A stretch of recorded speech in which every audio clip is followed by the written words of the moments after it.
사사기 17장 1절에서 13절 말씀. 네, 제가 봉독하겠습니다. 에브라임 산지에 미가라 이름하는 사람이 있더니 그의 어머니에게 이르되 어머니께서 은 1,100을 잃어버리셨으므로 저주하시고 내 귀에도 말씀하셨더니 보소서 그 은이 내게 있나이다. 내가 그것을 가졌나이다 하니 그의 어머니가 이르되 내 아들아 여호와께 복받기를 원하노라 하니라. 미가가 은 1,100을 그의 어머니에게 도로 주매 그의 어머니가 이르되 내가 내 아들을 위하여 한 신상을 새기며 한 신상을 부어 만들기 위해 내 손에서 이 은을 여호와께 거룩히 드리노라. 그러므로 내가 이제 이 은을 내게 도로 주리라. 미가가 그 은을 그의 어머니에게 도로 주었으므로 어머니가 그 은 200을 가져다 은장색에게 주어 한 신상을 새기고 한 신상을 부어 만들었더니 그 신상이 미가의 집에 있더라. 그 사람 미가에게 신당이 있으므로 그가 에봇과 드라빔을 만들고 한 아들을 세워 그의 제사장으로 삼았더라. 그때에는 이스라엘의 왕이 없으므로 사람마다 자기 소견에 오른 대로 행하였더라. 유다 가족에 속한 유다 베들레헴에 한 청년이 있었으니 그는 레위인으로서 거기서 거류하였더라. 그 사람이 거주할 곳을 찾고자 하여 그 성읍 유다 베들레헴을 떠나 가다가 에브라임 산지로 가서 미가의 집에 이르매 미가가 그에게 묻되 너는 어디서부터 오느냐 하니 그가 이르되 나는 유다 베들레헴에 레위인으로서 거류할 곳을 찾으러 가노라 하는지라. 미가가 그에게 이르되 내가 나와 함께 거주하며 나를 위하여 아버지와 제사장이 되라. 내가 해마다 은 10과 의복 1벌과 먹을 것을 주리라 하므로 그 레위인이 들어갔더라. 그 레위인이 그 사람과 함께 거주하기를 만족스럽게 생각하였으니 이는 그 청년이 미가의 아들 중 하나같이 됨이라. 미가가 그 레위인을 거룩하게 구별하며 그 청년이 미가의 제사장이 되어 그 집에 있었더라. 이에 미가가 이르되 레위인이 내 제사장이 되었으니 이제 여호와께서 내게 복 주실 줄을 아노라 하니라. 아멘. 목사들이 보면 은퇴를 하면서 그러니까 자신이 섬기던 교회를 아들에게 넘겨주는 경우들이 있습니다. 그거를 세습이라고 주로 말하죠. 근데 이제 세습이라고 말을 하는데 학자들이 이것을 이야기할 때 왜 이렇게 하는가 했을 때 교회를 사유화했기 때문이다. 교회를 내 것이라고 생각하고 있기 때문이다 라는 겁니다. 물론 이제 그분들이 하는 말이 있습니다. 그 당위성을 얘기할 때 교회를 안정적으로 계승하기 위해서는 아들에게 주는 게 제일 좋다. 그냥 나를 잘 아니까 이런 말들도 합니다만 더 깊이 들어가 보면 예수님의 교회를 예수님께서 이끌어 오셨다라고 생각하는 것이 아니라, 그러니까 누구죠? 얼굴 빨간 사람? 영화 탤런트 누구죠? 영화 배우? 그 영화 배우가 수상 소감에서 나는 숟가락 하나만 얹었습니다. 이런 말 했잖아요. 그런 것처럼 예수님께서 다 하시는 일에 대해서 나는 숟가락 하나 얹은 것 뿐임에도 불구하고 마치 내가 한 것처럼, 교회를 내가 키운 것처럼, 내가 한 것처럼 생각하기 때문에 교회를 내가 안정화시켜야 된다라는 그런 생각을 하게 되는 겁니다. 그래서 자녀에게 대물림을 하는 거겠죠. 여러분, 이 교회의 사유화라는 것은 목사들만의 문제는 아닌 것 같습니다. 이제 어떤 그 교회들을 보면, 큰 교회들을 보면 돈이 많은 분들이 교회를 많이 움직여요. 교회의 중대한 일들을 움직여갑니다.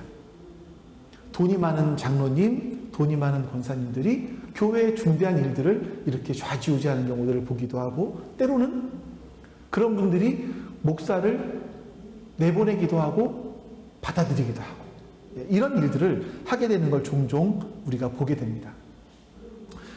일부에서는 이것이 정당하지 않다, 옳은 일이 아니다 라고 생각을 하지만 이 일들을 하고 계시는 분들을 보면 이게 옳은 일이야, 이게 옳은 일이야 라는 그런 마음의 확신이 있기 때문에 이런 일들을 하게 되는 것 같아요.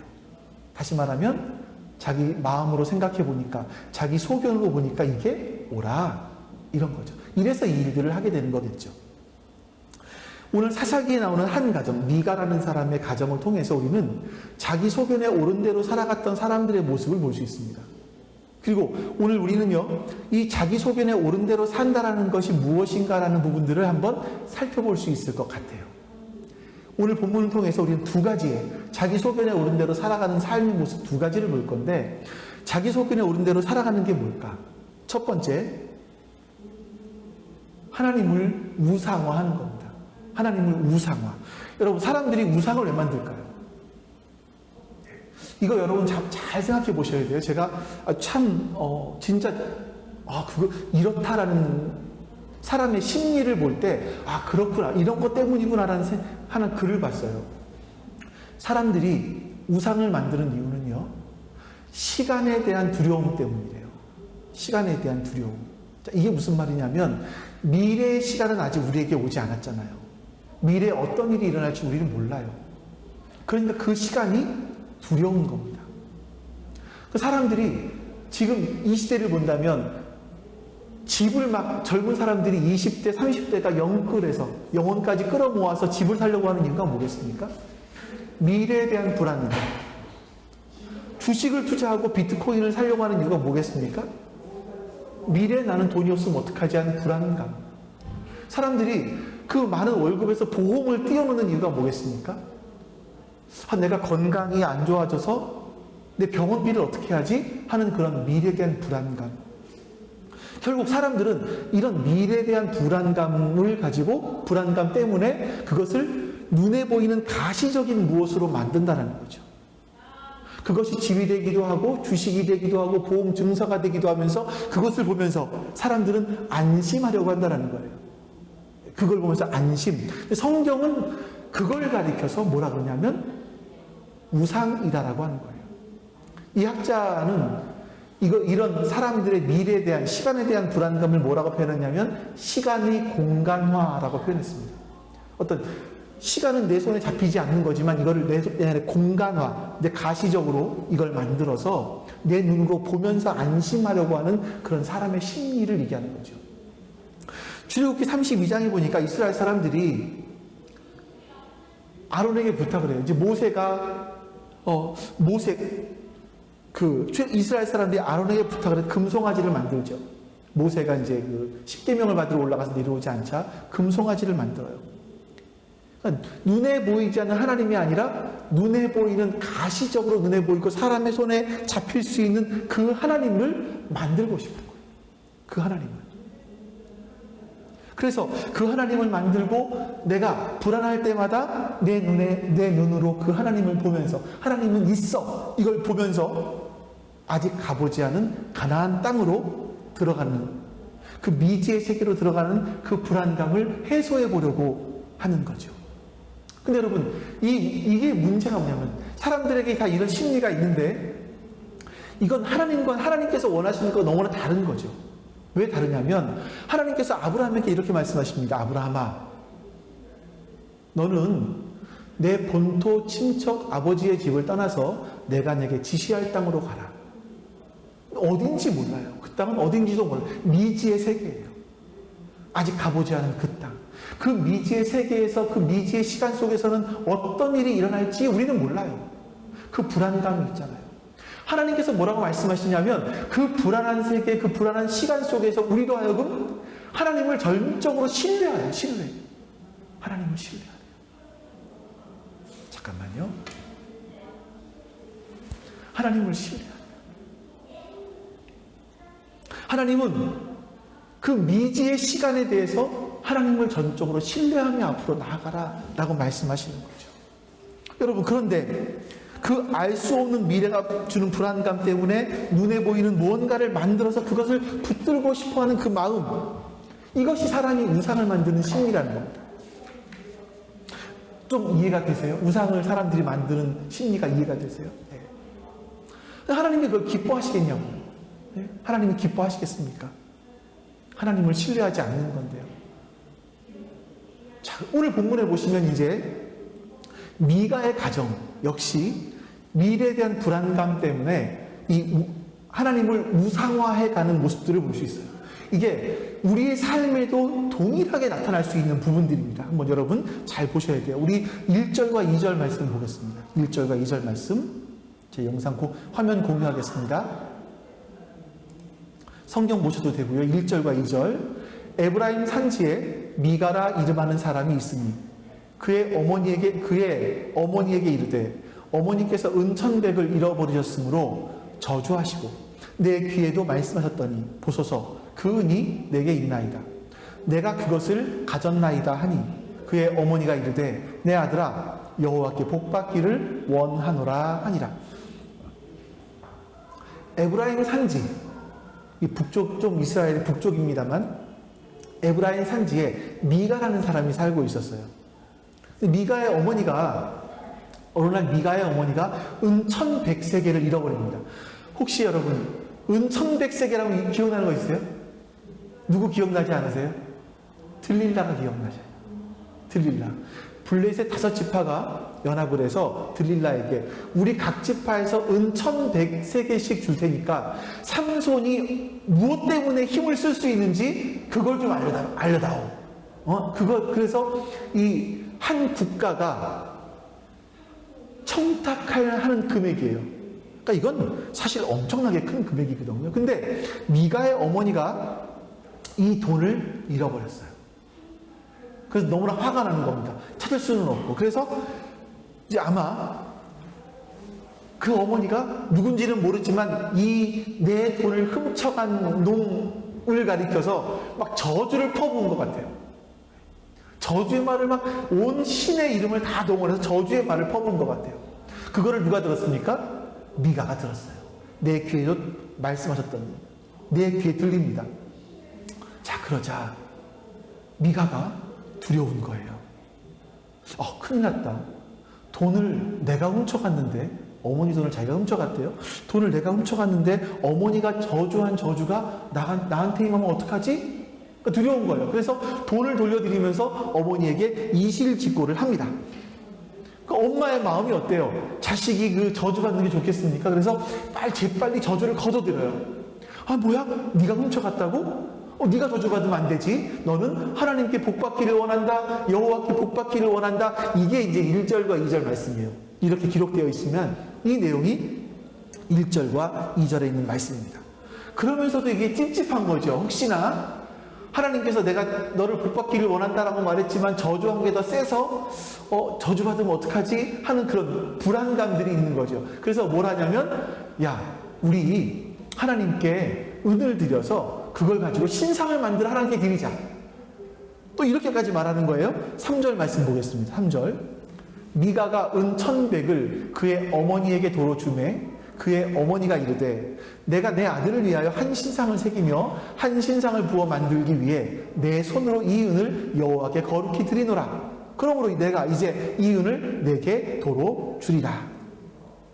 자, 미가가 훔쳐갔던 돈 1100세겔을 다시 돌려줍니다. 그리고 미가가 자기 아들에게 한 그 저주가 미래의 아들에게 임하는 것이 두려워서 불안감을 해소하기 위해서 200세겔을 줘서 은 신상을 만듭니다. 여러분, 사람이요, 우상을 만드는 건 두 가지 목적이 있어요. 두 가지. 우상이라고 하면 여러분 다 똑같이, 성경에는 다 똑같이 우상이라고 되어 있지 않습니다. 오늘 본문의 4, 5절 보세요. 4, 5절 보시면 미가가 그 은을 그의 어머니에게 도로 주었으므로 어머니가 그 은 200을 가져다 은장색에게 주었어요. 200을 은장색에게 줍니다. 그래서 신상을 2개를 만들어요. 한 신상을 새겨서 만든 신상, 또 하나는 뭐죠? 한 신상을 부어서 만들고 그 신상이 미가의 집에 있더라. 이렇게 말합니다. 신상을 2개를 만들어서 미가의 집에 두었어요. 여러분, 고대 사회에서는요, 이 신상을 집에다 둔다, 신상을 소유한다라는 것은 어떤 의미가 있냐면 그 신을 내 마음대로 조종할 수 있다. 그 신을 조종할 수 있다라는 의미가 있었대요. 이 고대 시대에는요. 그래서 사람들이 은세공업자를 통해서 신상들을 만들어 집에 두는 이유가 바로 그런 이유였다라고 말을 합니다. 그래서 이 미가도 신상을 2개를 만들어서 자기 집에 소유를 한 거예요. 근데 이 신상이라는 단어가 첫 번째와 두 번째 단어가 다 달라요. 첫 번째 나오는 단어가 어디에 첫 번째 처음 나오냐면 출애굽기 20장 4절에 나옵니다. 여러분 다 아실 거예요. 이 말씀 다 아실 거예요. 10계명 중에 1계명이에요. 너를 위하여 새긴 우상을 만들지 말고. 우상. 그 신상이에요. 너를 위하여 새긴 우상을 만들지 말고. 자, 여러분, 이 우상을 사람들이 만드는데 뭐 때문에 만들어요? 누구 때문에? 나 때문에. 누구를 위해서? 나를 위해서 만드는 거예요. 우상을 만드는 첫 번째 목적, 사람들의 목적은요, 나를 위해서 만드는 거예요. 내 불안한 미래, 이 불안한 미래를 좀 책임져 줄 수 있는 가시적인 누군가가 내 안에 있기를 원하는 거죠. 그래서 사람들이 첫 번째 우상을 만드는 이유입니다. 그래서 신상을 내 옆에 두는 거예요. 소유하고 그 신상이 내가 원하는 것을, 내가 소원하는 것을 이루어 주기를. 두 번째, 부어 만든 신상이 나왔죠. 그거는 출애굽기 30장에 나옵니다. 아론이 금송아지를 만들고, 여러분 다시, 모세가 10계명을 받기 위해서 시내산에 올라갔습니다. 근데 내려오지 않자 이스라엘 사람들이 마음이 불안해요. 그래서 아론에게 신을 만들어 달라, 우리를 인도할 신을 만들어 달라 라고 부탁을 하고 아론이 이 금부치를 모아서 신상을 만들어요. 우상을 만들어요. 그때 성경 볼까요? 출애굽기 30장 4절과 5절. 신상을 만들어 놓고 그 신상은 이렇게 말합니다. 그 우상이 뭔지를 보세요. 아론이 그들의 손에서 금고리를 받아 부어서 조각칼로 새겨 송아지 형상을 만드니, 형상이에요. 그들이 말하되 이스라엘아, 이는 너희를 애굽에서 인도하여 낸 너희의 신이로다. 그 신이 누구예요? 그 신이 누굽니까? 여호와 하나님. 송아지 형상을 만들어 놓고 이게 너희를 인도한 여호와 하나님이야 라고 말하는 거예요. 그래서 아론이 보고 그 앞에 제단을 쌓고 이에 아론이 공포하여 이르되 내일은 여호와의 절일이로다 이렇게 말해요. 그러니까 아론이 만든 건 지금 이스라엘 사람들이 요구했던 그 부어 만든 신상은 뭐냐면 하나님을 형상화해 놓은 신상인 거예요. 눈에 보이지 않는 그 하나님을 형상화해서, 아 맞아, 우리를 인도한 하나님이 이런 분이야 라고 그 불안감을 해소하기 위해서 형상을 만드는 거죠. 그러니까 두 가지입니다. 사람들이 신상을 만드는 두 가지. 첫 번째, 자기를 위해서 새긴 신상이 있고요. 또 부어 만든 신상, 하나님을 형상화한 신상이 있다는 거예요. 근데 이것을 통틀어서 보면 한 가지 이유 때문에 사람들은 신상을 만들어요. 우상을 만들어요. 내 불안한 미래, 내 불안한 미래를 안정시켜줄 그 무엇, 내 불안한 미래를 책임져줄 그 무엇. 그래서 내 불안한 미래, 내가 갖고 있는 이 소원을 이루어줄, 내 필요할 것을 채워줄 그 신을 만들고 싶은 거죠. 그뿐만이 아니라 하나님께도 정성을 드립니다. 이게 뭐냐면, 그러니까 하나님도 만들어 놓고 우상도 만들어 놓고, 이게 무슨 일이냐면요, 어떤 신도 상관없습니다. 옛날에 우리 어머님들이 천과 지와 지혜 있는 신의 이름, 천지 신명을 불렀잖아요. 하늘과 땅에 있는 신들, 그 누구도 상관이 없습니다. 제발 이 소원 들어주십시오. 우리 아들 장원급제하게 해주십시오. 이게 어머님들이 기도에 빌었던 내용 아니겠습니까? 똑같은 거죠. 그래서 그 신상을 만들어서 자기 집에 두고 그 신을 조종하고 싶은 겁니다. 자, 여러분, 그 미래의 불안감이 우리에게도 있지 않나요? 권사님, 어떤 불안감이 있으세요? 권사님의 불안감은 지금 한 가지이실 거예요. 무릎이 아파서. 혹시 내가 미래에 못 걷게 되지 않을까 하는 그 두려움이 권사님을 굉장히 가슴 아프게 하고 힘들게 하는 거예요. 신집사님은 불안함이 뭐예요? 미래에 대한 불안감. 일을 언제까지 할 수 있을까? 예. 그래서 지금 그 떡 만드는 것도 해보시는 거고, 또 학교도 다시 다녀보시는 거고, 이렇게 하시는 거겠죠. 사람들은 다 미래에 대한 불안감이 있어요. 그래서 이 불안감을 해소해 보기 위해서 돈을 모아보기도 하는 거고요. 집을 사기도 하는 거고요. 자격증을 따기도 하는 거고요. 이런 것들이 내 미래의 불안감을 해소해 주겠지. 해결해 주겠지. 제가 여러분 하지 마시라는 거 아니에요. 예? 혹시 오해하지 마세요. 이게 이제 뭐 아니면 도로 생각하시면 안 돼요. 하세요. 자격증 따시고요. 집도 사시고요. 뭐 저금도 하시고 주식도 하시고, 주식은 좀 위험성이 있어요. 투기로 하지는 마시고요. 네. 그러니까 하셔요. 지혜롭게 재테크하세요. 근데 문제가 뭐냐면 이게 나의 미래를 책임져 줘. 이 생각을 우리가 버리라는 거죠. 이걸 갖고 있는 순간 우리는 그것이 우리의 우상이 되는 겁니다. 내가 우상을 만들어 놓은 거예요. 새겨서 놓은 신상을 내 앞에 만들어 놓고 그 신상을 통해서 내가 미래를 보장받겠다라는 거예요. 하나님은 그것을 기뻐하지 않으십니다. 우상이에요. 또 기독교인들은 하나님을 믿지 않습니까? 그래서 어떤 마음들이 있냐면요, 내가 정성을 들여요. 정성을 들여서 하나님께 예배를 드리고 정성을 들여서 하나님께 헌금을 하고 정성을 들여서 기도하면 하나님이 나에게 이 땅에서 복을 주시지 않을까?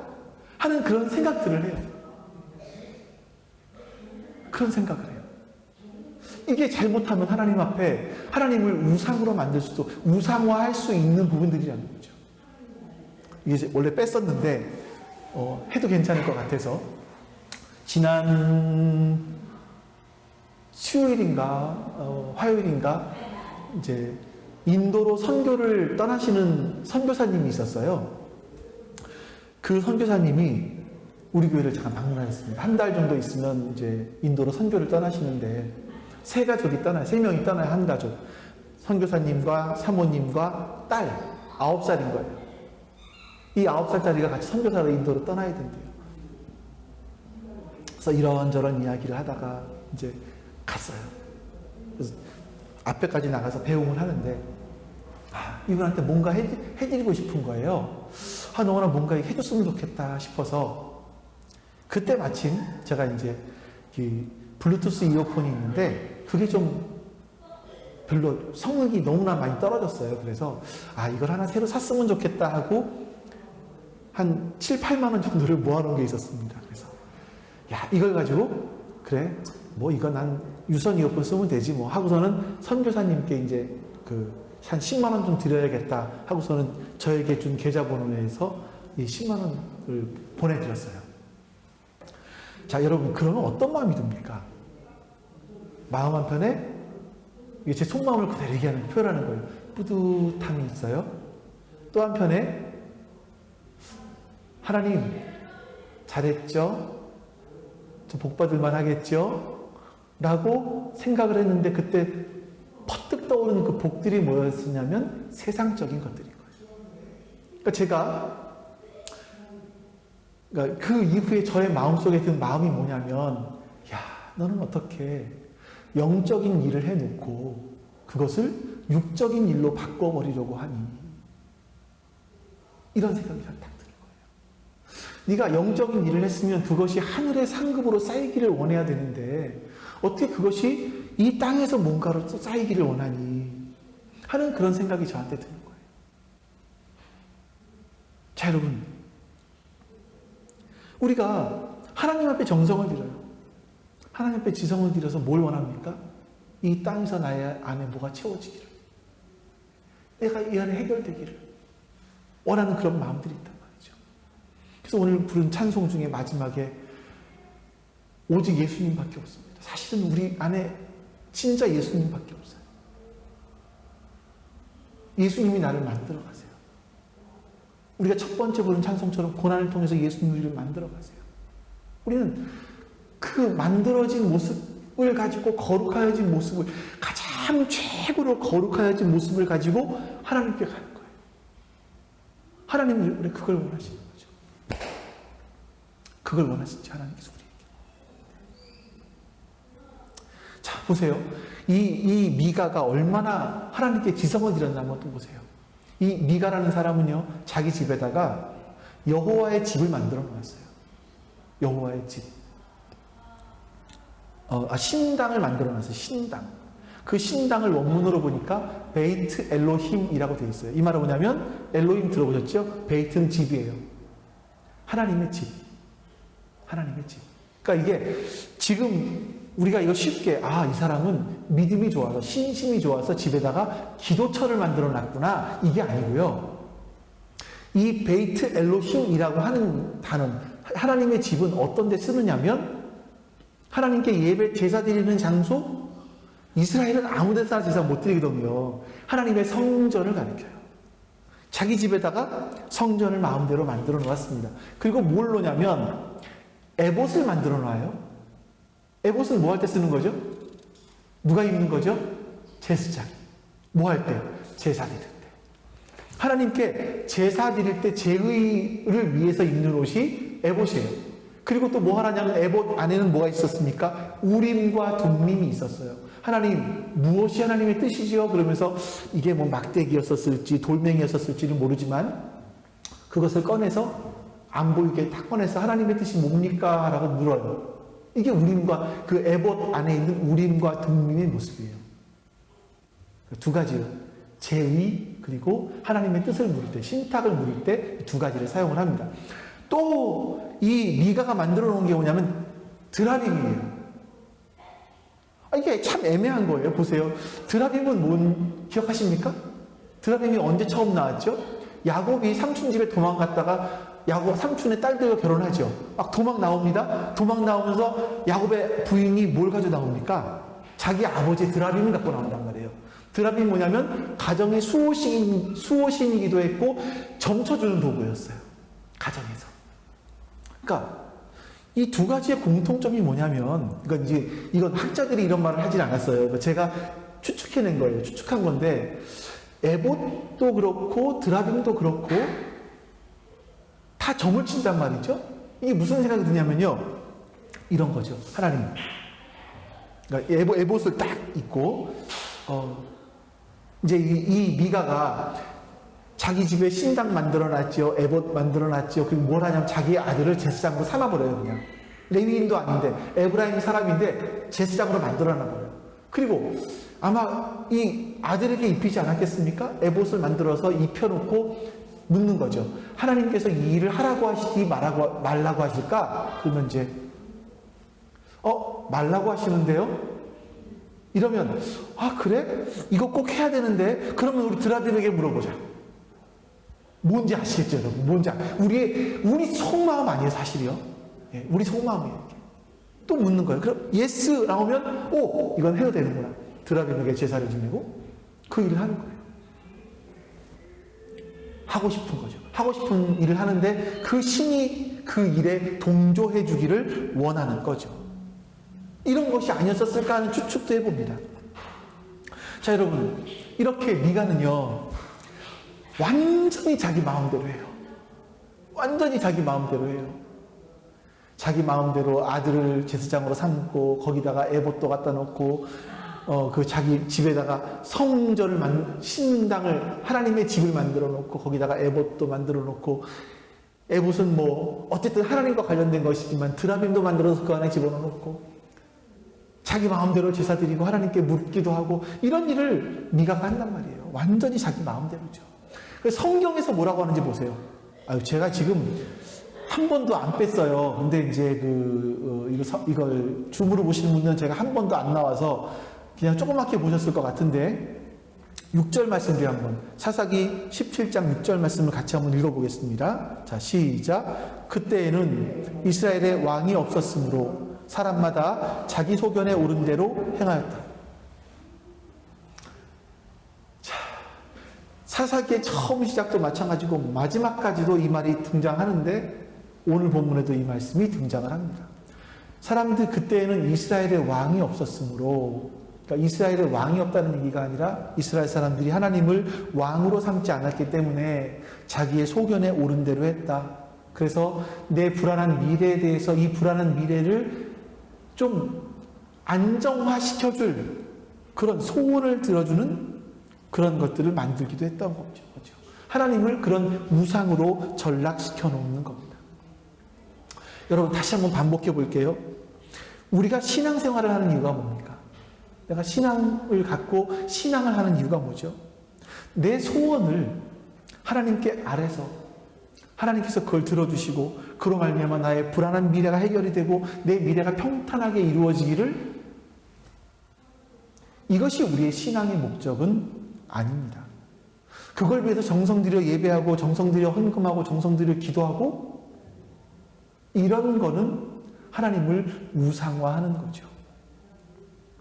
오히려 하나님께서 지금 나에게 무슨 일을 해나가고 계실까? 이걸 묵상하는 겁니다. 하나님께서 지금 내 삶 가운데, 내 상황 가운데 하나님이 무엇을 하고 계시는 걸까? 이걸 묵상하는 거죠. 그러면서 내 소원이 뭐냐면 예수님 닮은 거룩한 사람들입니다. 예수님 닮은 거룩한 그 예수님의 형상이 내 안에 이루어지기를 원하는 모습. 그게 우리가 하나님을 바로 믿는 것이고 하나님께서 우리에게 요구하시는 그런 신앙인의 자세일 겁니다. 여러분, 하나님을 우상화하지 않으시길 바랍니다. 하나님을 내 소원을 이루어주는 분으로 전락시키지 않으시길 바랍니다. 하나님께서 우리를 향하신 소원은 그것이 아니라 우리가 예수님 닮은 내가 거룩하니 너희도 거룩하라 하신 말씀처럼 거룩한 삶을 살아가는 바로 그것입니다. 때로는 우리가 아까 부른 찬송처럼 그 믿음과 삶을 살아낼 능력이 없기 때문에 때로는 살아내지 못한 것 때문에 가슴이 아프고 나는 이 정도밖에 안 될까, 이런 나를 하나님이 사랑해 주실까라는 마음이 들기도 해요. 그게 사실이죠. 그러나 주님은 그런 우리를 끝까지 사랑하신다는 걸 기억하실 수 있기를 바랍니다. 또 한 가지, 두 번째, 자기 소견에 오른 대로 한다는 것은 뭐냐면요, 하나님을 사유화하려는 겁니다. 개인화. 하나님을 나의 하나님으로 만들려고 하는 거예요. 7절에서 보시면 미가의 집과 연관되어 있는 다른 사건이 하나 등장을 합니다. 우리 한번 17장 7절 말씀 보겠습니다. 7절 말씀. 유다 가족에 속한 유다 베들레헴에 한 청년이 있었으니 그는 레위인으로서 거기서 거류하였더라. 여기서 유다 베들레헴에 한 청년이 있었다라는 것까지는 되는데, 근데 그는 레위인으로서 거기에 거류했다. 이게 이상해요, 단어가. 그냥 뭐 거기에 거류했다, 이런 거류했는데 레위인이었다, 이게 아니라 레위인으로서 거기에 거류했어, 이런 느낌. 야, 이 사람은 레위인인데 거기 살고 있었어, 이런 느낌이에요. 좀 제 목소리 톤에서 뉘앙스가 느낄 수 있으니까 어떤 건지. 자, 이게 무슨 말이냐면 여러분, 여호수아가 이스라엘 사람들과 가나안을 정복합니다. 그리고 가나안 땅을 다 분배했어요. 분배했는데 레위 지파에게는 분배한 땅이 있었습니까? 없었습니까? 없었죠. 그래서 레위 사람들은 어떻게 살게 되냐면 각 지파에서 제비를 뽑아 몇 개의 성읍을 줍니다. 성읍과 목초지를 줘요.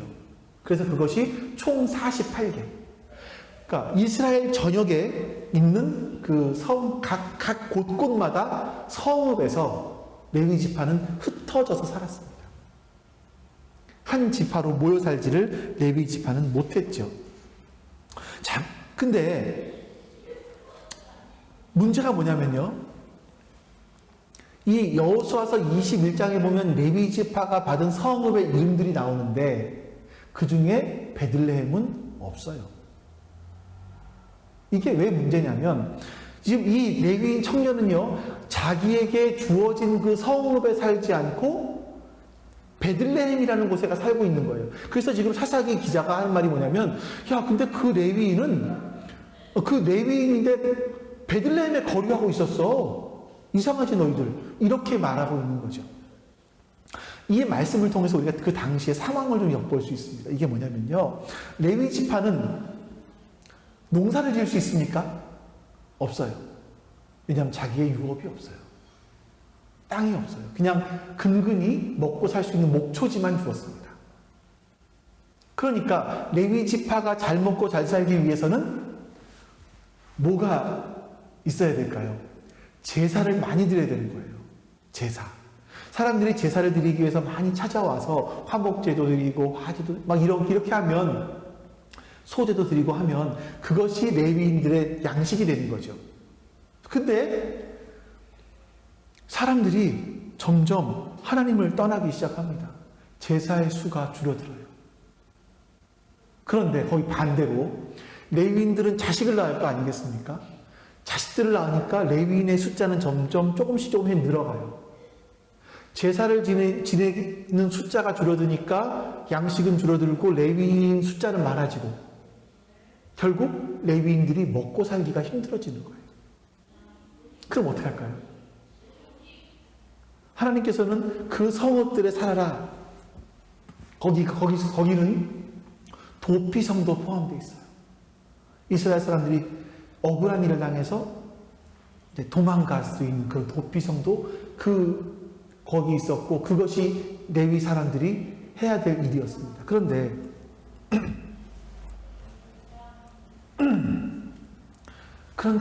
지금 이 레위인은 하나님이 주신 성읍에 살지 않고 베들레헴으로 이주를 한 겁니다.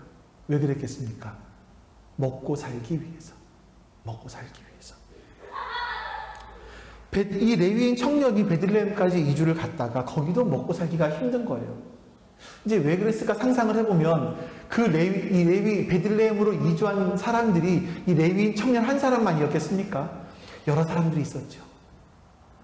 장소는 한정되어 있는데 거기에 레위인들이 몇 명이 모이니까 또 이렇게 힘들어지는 거예요. 그래서 어디 가야 먹고 살 수 있을까 하면서 북쪽으로 옮겨가는 겁니다.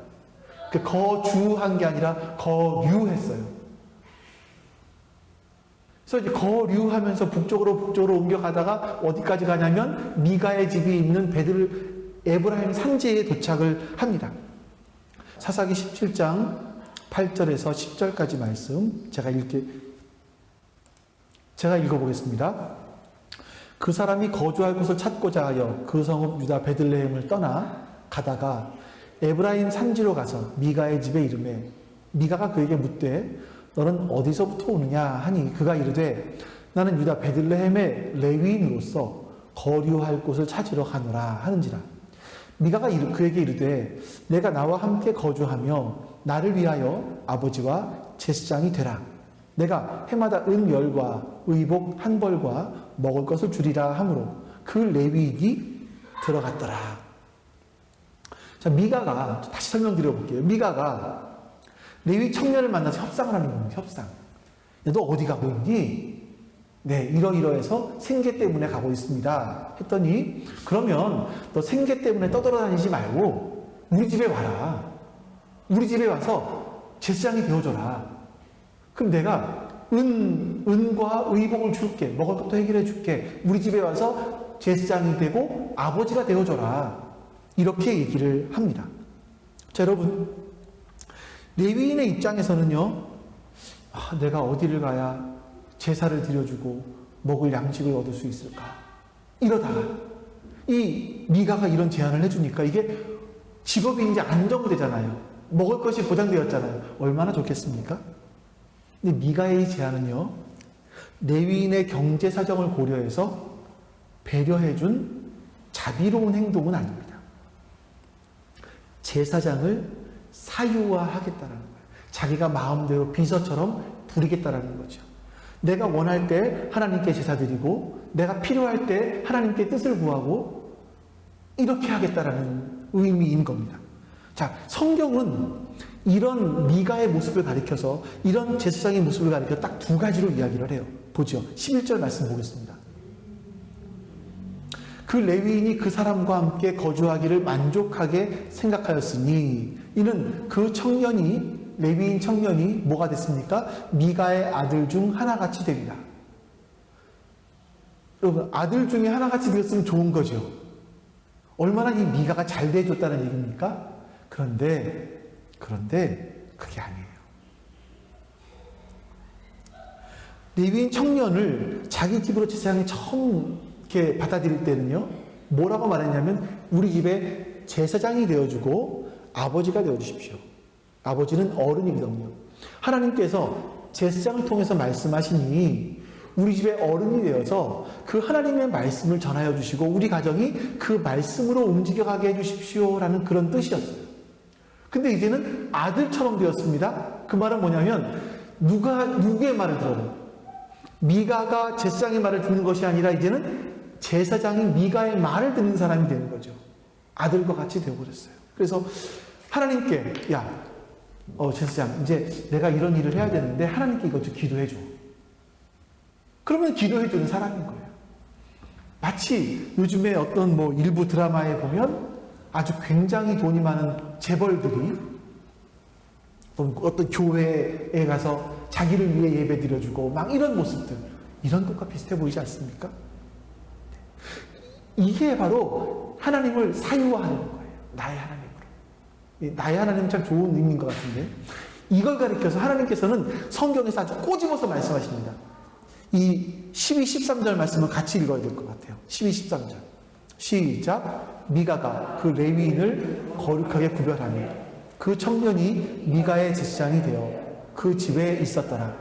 이에 미가가 이르되 레위인이 내 제사장이 되었으니 이제 여호와께서 내게 복 주실 줄을 아노라 하니라. 자, 문제. 여기서 잘못된 게 뭡니까? 미가의 제사장이 됐어요. 제사장은 누구의 제사장이 되어야 합니까? 하나님의 제사장. 근데 이 레위인 청년은요, 하나님의 제사장이 아니라 미가에게 속한 미가의 제사장이 되었다는 겁니다. 미가가 뭐라고 생각하냐면, 이제 레위인이 나의 전속 제사장이 되었으니 이제 여호와께서 내게 복을 주시겠구나. 도대체 이런 마음대로 하는 일이 어디 있습니까? 이렇게 마음대로 하는 일이 어디 있습니까? 여러분, 사사기 시대는요, 돈과 권력만 있으면 제사장도 자기 전속으로 고용할 수 있는 그런 시대였습니다. 자기가 원할 때 하나님께 언제든지 신탁을 구할 수도 있었고요. 자기가 이루고 싶은 일이 있었으면 언제든지 하나님께 구할 수 있는 바로 그런 때였습니다. 다시 말하면 하나님을 자기의 마음대로 조종하고 싶은 거죠.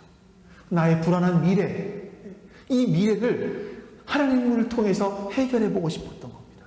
여러분, 우리도 마찬가지 아니겠습니까? 문제가 생겼어요.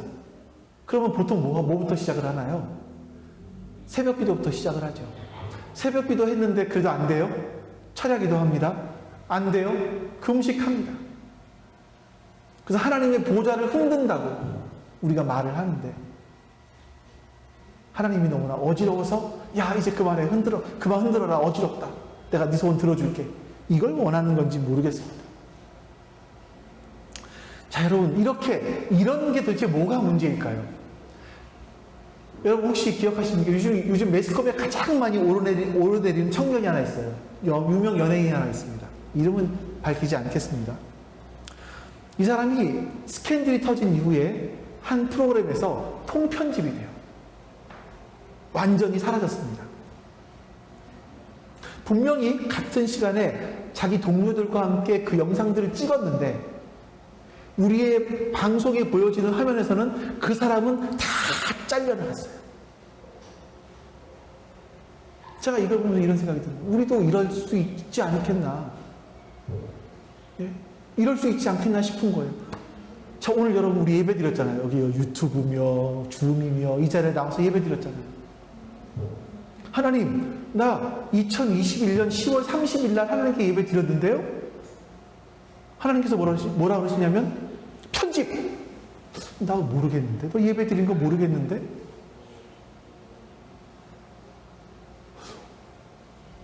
이런 생각이 들어요. 우리가, 여러분 보세요. 하나님의 이름으로 기도도 했고요, 하나님의 이름으로 구제했고 봉사했고, 하나님께 열심히 예배했고 기도했고 헌금도 했는데, 하나님 나라에 갔더니 하나님께서 통편집 시켜놓으시고, 그럼 어떡하죠? 여러분, 그거 정말 큰 문제 아니겠습니까? 정말 그게 큰 문제 아니겠습니까, 여러분?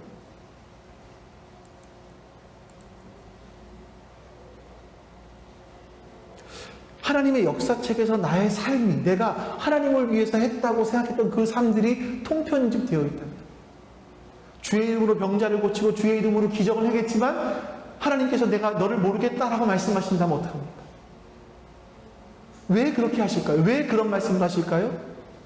사람들이 자기 소견에 옳은 대로 했기 때문에, 성경 말씀대로 한 것이 아니라 자기 소견에 옳은 대로 했기 때문에 그래요.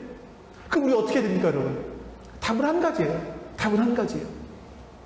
우리가 성경을 보지 않고 바른 길을 찾을 수 없습니다, 우리는요. 하나님께 기도하지 않고 이 세상의 거대한 물결을, 이 세속의 물결을 거슬러 올라갈 힘을 얻을 방법이 없습니다. 그래서 여러분, 우리는 기도해야 되는 것이고 우리는 성경을 보아야 되는 겁니다. 성경 안에서 하나님이 원하시는 길을 찾고 하나님 앞에 기도함으로 말미암아 하나님의 뜻대로 살아갈 수 있는 힘을 얻어야 되는 거죠. 여러분, 우리가 하나님을 우상화해서 또 하나님을 사유화하는 이런 자기 소견에 옳은 대로 살아가는 그 삶이 아니라 성경 가운데서 바른 길을 찾으시고 또 기도함으로 말미암아 그 바른 길을 걸어갈 수 있는 힘을 얻을 수 있는 여러분과 제가 되기를 주님의 이름으로 축원합니다. 아멘. 우리의 미래를 알 수 없기 때문에 너무나 불안한 나머지 세상의 여러 가지 것들을 우리의 우상으로 삼고 있지는 않는가 돌아보게 해주시옵소서. 세상의 것을 소유하며 그것이 나의 미래를 안정화시켜 주겠지라고 생각하지 않는가 돌아보게 해주시옵소서. 때로는 하나님께 정성을 다함으로 말미암아 지성이면 감천이겠지, 내가 이렇게 지성을 들이면 하나님께서 나의 소원을 들어주시겠지 하며 하나님을 우상화하고 있지는 않은가 돌아보게 해주시옵소서.